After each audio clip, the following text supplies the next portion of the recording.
Career వారీగా మీరు ఇప్పటివరకు కూడా అనుకున్నవి ఏమీ జరగకపోవడం చేత చిన్న పనికి కూడా మీరు చాలా కష్టాలు పడి ఉన్నారు. ఈ సమయంలో అన్ని విషయాల్లో కూడా అనుకూల వాతావరణం కనిపిస్తుంది.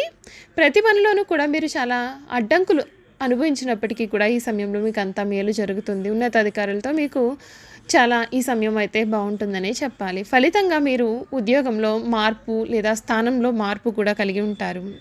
మీ జన్మరాశి పైన సూర్యుడి గోచారం మిమ్మల్ని దూకుడుగా వ్యవహరించేలాగా మరియు అసహనానికి గురి అయ్యేలాగా చేస్తుంది కనుక మీరు మీ యొక్క భావోద్వేగాలను నియంత్రించుకోవాలి. ఎవరితోనూ కూడా మీరు అసలు వాదించకండి మరియు ఓపికగా ఉండడానికి ప్రయత్నం చేయండి. మరియు ఈ సమయంలో మీరు దానికోసం వేచి ఉండండి. ఆర్థికంగా ఈ నెలలో మీకు భారీ వ్యయం అనేది కూడా కనిపిస్తుంది. ఇంటి మరమ్మతులు లేదా వాహన మరమ్మతులకు డబ్బు ఖర్చు చేయవచ్చు, లేదా మీరు విలాసాల కొరకు ఎక్కువ డబ్బు కూడా ఖర్చు చేయవచ్చు. ఇల్లు లేదా ఆస్తి కొనడానికి ఇది మంచి నెల అయితే కాదు. ఆరోగ్య వారీగా ఈ నెల మీకు